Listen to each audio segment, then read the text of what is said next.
রাজধানীর পেট্রোল পাম্পগুলোতে ক্রমেই বাড়ছে গাড়ির সারি, ফলে পাম্প সংলগ্ন রাস্তাগুলোতে বেড়েছে যানজট।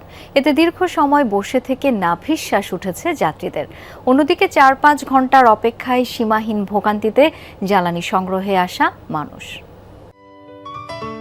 সিলন টি রপ্তানিতে শীর্ষে। সম্প্রতি পেট্রোল পাম্পগুলোতে গাড়ি এবং মোটরসাইকেলের লম্বা লাইন এবং এর ফলে রাস্তায় যানজট নতুন নয়, তবে ধীরে ধীরে তীব্র আকার ধারণ করছে এই সংকট। রাজধানীর রমনার এই পেট্রোল পাম্পটিতে ভোর ৩টা থেকে শুরু হয়েছে তেলের লাইন।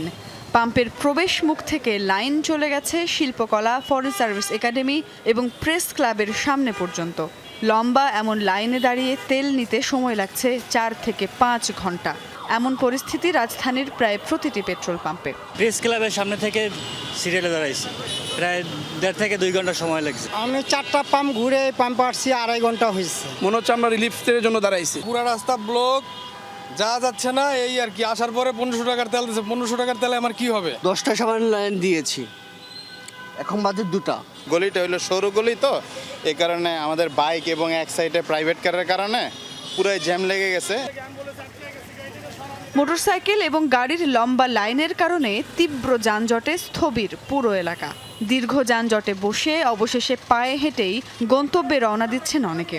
যানবাহনের এই সারি সামলাতেও হিমশিম খাচ্ছেন ট্রাফিক পুলিশ।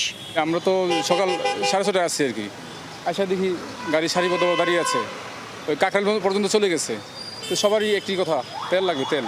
তো আমরা যতটুকু পারছি রাস্তাটাকে ফ্রি রাখার চেষ্টা করতেছি। আমি অলরেডি 15 মিনিট ধরে হাইটটা সেই আপনার শাহবাগের পরের সিগন্যাল থেকে আমি হাইটে পর্যন্ত চলে আসছি।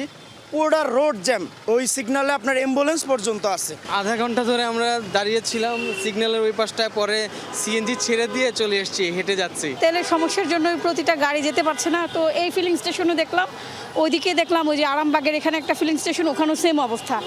পেট্রোল পাম্প সংলগ্ন সড়কগুলোতে এতদিন কিছুটা জটলা থাকলেও বুধবার সকাল থেকেই দেখা যায় তীব্র যানজট।